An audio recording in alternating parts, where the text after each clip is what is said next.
Давайте мен сіздерге бір оқиға айтып берейін. 2014-те Өзбекстаннан келген бір жас бала дәл қазіргі күні Қазақстанның ірі блогерлерімен, кәсіпкерлерімен бірге жұмыс жасайды десе, сенер ме едіңіз?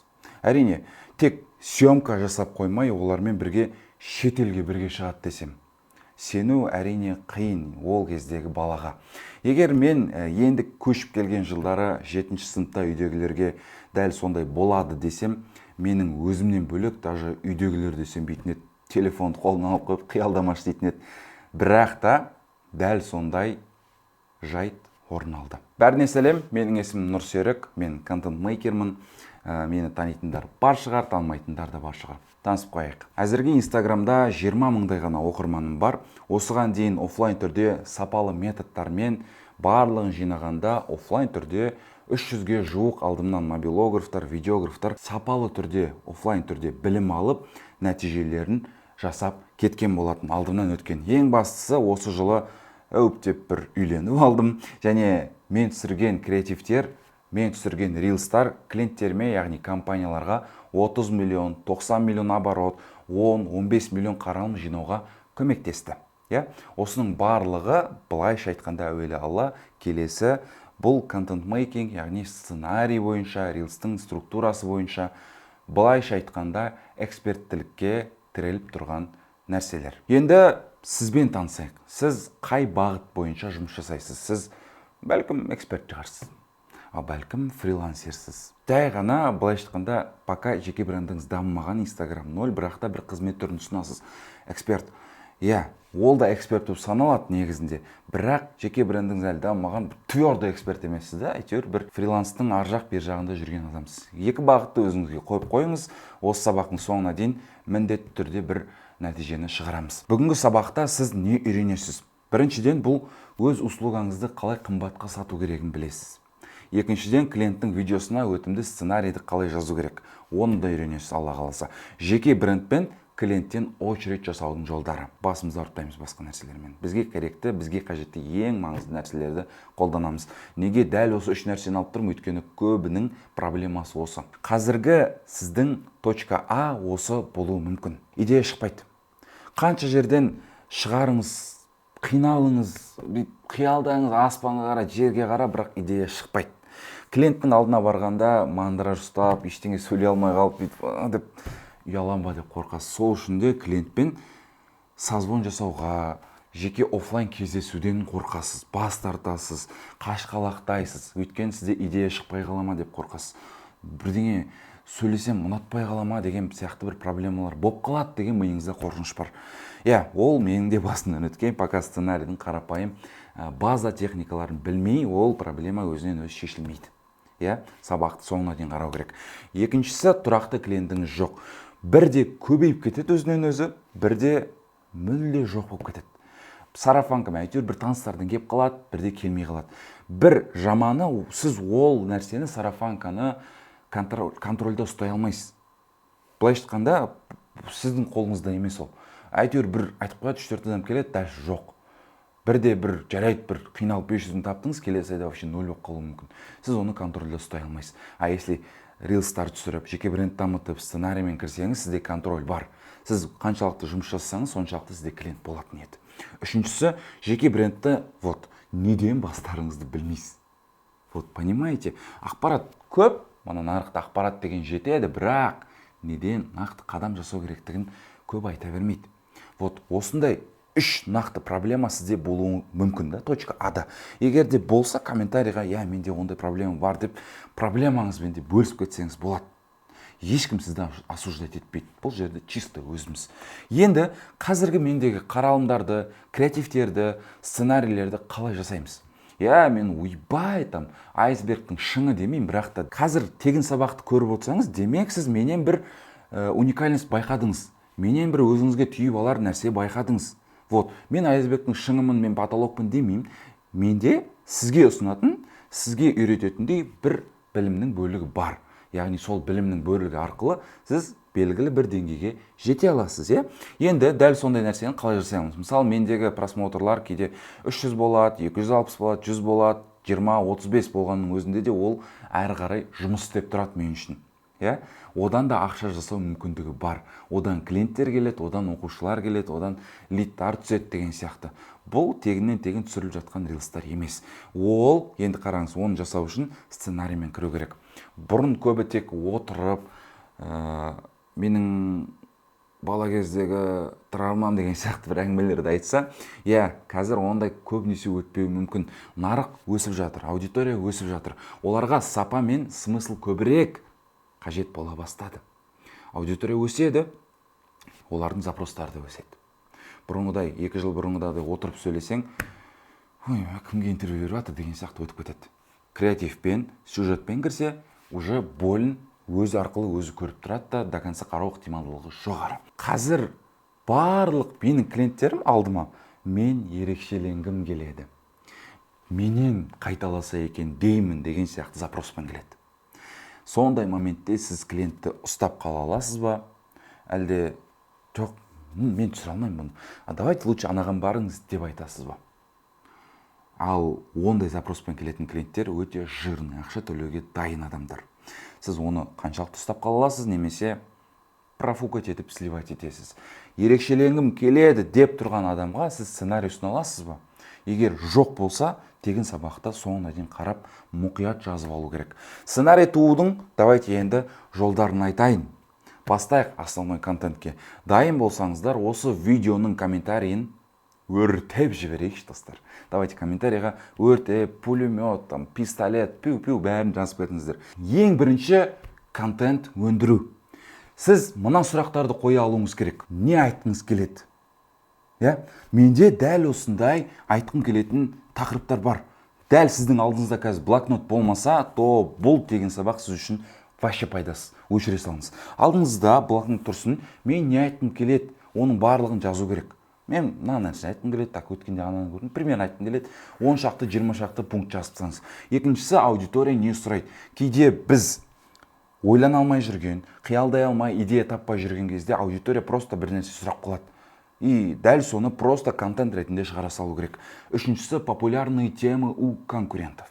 Мысалға, бұл research деп аталады. Біреудің 10 миллион жинаған просмотр видеосын, рилсын алып, 20% усилие, сюжет, сценарий қосып, дәл солай шығарсаңыз, сіздің видеоңыз кемі енді бастап жатқан аккаунтқа 10 мың, 15 мың, 50 мың, 100 мың. Нормальный аккаунт болса, даже миллионға дейін кетуі мүмкін. Өйткені ол видео 10 миллион адамға өткен.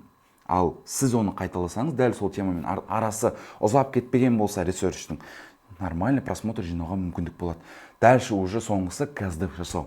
Каздев деген бұл аудиториямен тілдесу, ақпарат, сұрақтар қою арқылы өзіңіздің контентіңіз жайлы біліп алу. Былайша айтқан кезде аудиторияны бүйтіп зумға шақырып сұрау, менен не ұнайды, не ұнамайды, не көргің келеді, не білгің келеді, не ұнамай жатыр, соны ауыстырасыздар, не ұнап жатыр, соны қосасыздар. Екіншісі бұл өтімді заголовок. Видеоның рилстағы көптеген адамдар басы ұнамаса просто өткізе салады. Мысалға, сенің досың неге гей? Неге сенің досың гей? Мысалда, тупойский там бір заголовок ұстап қалатын. Қалай деген кезде біреуге жіберетіндей болады да. CapCut енді тегін емес. Вау, тегін емес? Не болып қалды? Білін, кеше ғана тегін еді ғой. Платный болып кетті ме бұл да деген сияқты ұстап қалады. Әлі осылай түсіріп жатсың ба? Қойсайшы айналайын. Мына нәрсені үйреніп алсай деген сияқты өздеріңізге келтіріп бір заголовктың түрлерін, бір сценарийді жазып болғаннан кейін басына тағы қайта келіп ойлану керек. Өйткені басынан басталады барлығы. Дальше өтімді заголовктан кейін этап форматы Reels. Сіздің Reels'тың форматтары бір ғана, екі ғана форматтан тұрса, ол уже қызықсыз болып қалады. Өйткені разнообразие жоқ. Кейбір аккаунттар бар, 30 видео 30-да бүйтіп қарап отырады да, бір фонда, бір локацияда ұра береді. Өздеріне өтет шығар, былай қарап отырса, холодный аудиторияға оның көбісі өтпеуі мүмкін. Так что ерекшелендіру керек. Мысалға, говорящая голова плюс заголовок. Ожидание, реальность болуы мүмкін. До, после болуы да мүмкін. Және storytelling болуы да мүмкін. И персонажы, неше түрлі адамдармен, актерлармен, актрисалармен 2-3 адам болып, бір сюжетті ойнатуға да болады. Сол кезде рилсіңіз ерекшеленіп, қызықтыра алатын мүмкіндігі жоғары болады. Общий контентіміз мына бөліктен тұрады. 50% широкие темы. Ол дегеніміз не? Көптеген адамға өтетін темалар. Мысалы, сіз видеограф деліге ішінде Adobe Premiere'дің ішіндегі Warp Stabilizer'ды қалай қолданамыз десе, ол көптеген адамдар түсінбейді оны. Түсінбегеннен кейін өткізіп тастайды, өзін тупой сезініп өткізіп тастайды просто. Мысалы, видеографтар Қазақстанда 10 мың десек, ал контентке қызығатындар, эксперттер, мобилографтар, бір видео түсіргісі енді бастап жатқысы келетін адамдар 500 мың деп елестетейік. 10 мың көп па, 500 мың көп па? Әрине 500 мың көп. Яғни тақырыптар түсінікті қылатын басын ашып 500 мың охватқа қарай жұмыс істейміз. Яғни ол миллион болуы мүмкін, сол охватқа қарай жұмыс істейміз. Сізде просмотрыңыз көбірек болып, сіз уже көп адамдарды охват жасай аласыз. Дальше одан кейін сізде 30% узкая экспертность. Одан кейін мысалға 50% кетті, жинаватсыздар, холодный трафик келіп жатыр, көптеген адам тіркеліп жатыр, и сіз оны 30%пен тәрбиелейсіз. Жаңағы әңгімелерді қозғайсыз. Қиын әңгімелер кетіп жатады уже. Мына жақта 0 болды, кішкене база бердіңіз, тәрбиелеп жатырсыз. Дальше сіз личный инфоповоды 10% адам екеніңізді көрсету керексіздер. Менің 30 тісімнің 5-еуі шірік екен, қалай емдедім. Или үйлендім, бүйттім, машина бұзылып қалды деген сияқты адам екеніңізді көрсетуіңіз керек. Тек қана робот емес, менде де өмір бар, менде де проблема бар. Сол кезде сіз махаббатыңызды оятасыз аудиторияға деген. Аудитория сіз жақсы көре бастайды. Дальше уже 50%-тен алып келдік, 30%-пен тәрбиеледік, 10%-пен таныстық, дальше 10%-пен сіз өзіңіздің өніміңізді, қызметіңізді сата аласыз. Продающий контент. И сізде Reels жұмыс істеп тұрады. Сізге ақша алып келеді. Көбіміздің Reels түсірмеуіміздің себебі де осы. Тупо түсіреміз Reels'тарды, ол атады, атпайды, бірақ қандай жағдай болмасын, ол сізге ақша алып келмейді. Просто кетті, аудитория рахмет, тегін беріп жатсың, круто, все, рахмет, до свидос, кетіп қалады. Сізде ол түсіргеннен келіп кетер пайда жоқ. Энергия кетті, бірақ обмен жоқ.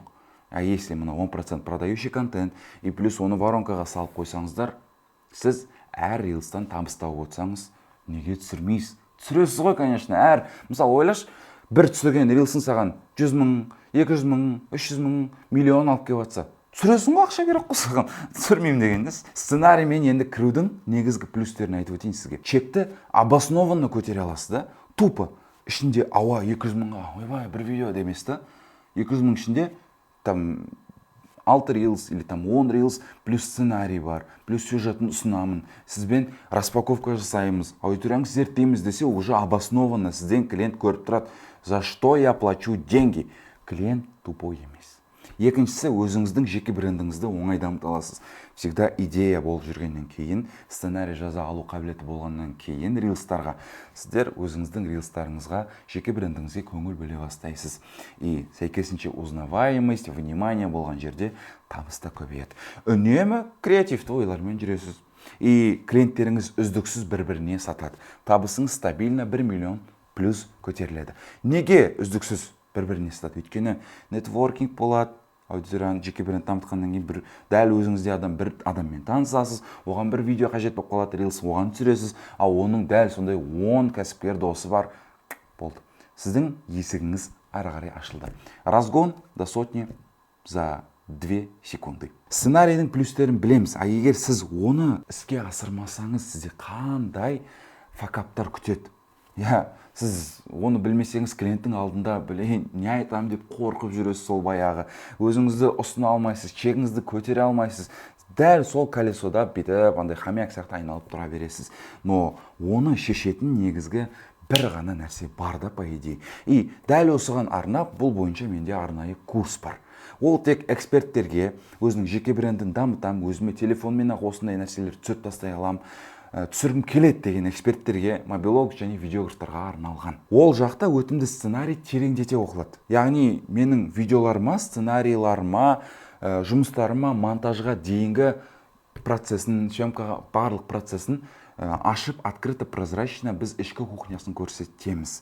Ол курстың ішінде. Сол арқылы сіз тәжірибе жинап, как положено, өзіңізге түртіп аласыздар. Жеке брендпен қымбатқа сатудың жолдарын үйренеміз. Яғни сізге жеке брендті дамытуға тапсырмалар беріледі. Ол жақта мен сізге кері байланыс жасап отырам, қателіктеріңізді айтып, мына жеріңіз дұрыс болды, мына жеріңіз бұрыс болды. Енді ол жақтағы ақпараттармен бөлістік, енді сіздерден бір мынандай сұрақтар туындауы мүмкін да. Ол курс неше сабақтан тұрады? 5 видеоурок, онлайн 5 видеоуроктан тұрады.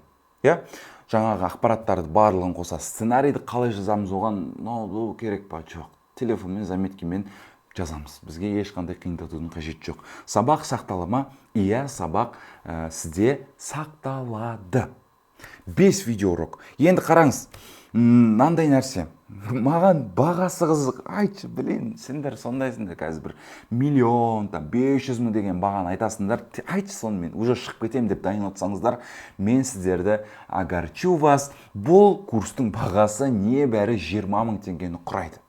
20 мың теңгеге сіз жаңағы айтылған өтімді сценарийді тереңдете оқи аласыз. Видеоларыма, сценарийге бастап монтажға дейін барлық ішкі кухнясын видеоуроктан үйренесіз. Жеке брендпен қымбатқа сатудың техникасын менен кері байланыс ала аласыздар. 20 мың теңгеге. Енді бұл 20 мың теңгеге 5 қана видеоурок кірмейді. Ең үздік барлық тапсырманы от души, прям уақытылы, четкий орындаған студенттер, оқушыларға менен бонус ретінде менің 50 мың теңге тұратын өзімнің консультациямды берем. 30 минут бойы сізде разбор болады курстан кейін. Егер барлық ақпараттар, барлық тапсырманы от души орындап, нәтиже берсеңіз, сіз плюс 20 мың теңгеге соның ішіне кіреді. Менен консультацияны былайша айтқан кезде бонус ретінде ала аласыз. Егер орындамай, сабақты қарамай, ештеңені істемеймін, консультация алам десеңіз, армандамаңыз. Тек қана үздік болған оқушылар 20 мың теңгенің ішіне плюс менің құны 50 мың теңгелік консультациямды 0 теңгеге ала алады. Курстан соң сіздерде клиенттер самасы бой көбейеді және оқырман саны артады. Енді 20 мың теңгеге 5 видеоурокты және де бонус ретінде менің консультациямды алу үшін, төлем жасау үшін дәл қазір сізге менің дайректіме сообщение келеді, сол бойынша төлем жасай аласыздар. 20 мың теңге деген бұндай баға менде соңғы 5 жылдықта мүлдем болмапты. 20 мың теңге деген баға, мен сәл ұялыңқырап тұрмын, ондай баға менде болған жоқ. Бірақ та ол курстың берер құнынан құндылығы өте жоғары. Мен оны 100 мың теңгеге бағалаймын. Так что егер желание болса, сценарийді үйреніп алам, рилстың техникасын қалай түсіру керектігін үйреніп алам, 5 видеоурок және менен консультацияны ұтып алу үшін, былайша айтқан кезде тапсырманы орындап үздік мен оқимын деп, менен разбор алу үшін, дәл менің дайректімде сізге төлем жасау чегі келеді, сол жаққа өтіп төлем жасай аласыздар. И біз сіздерді күтеміз. Все, сау.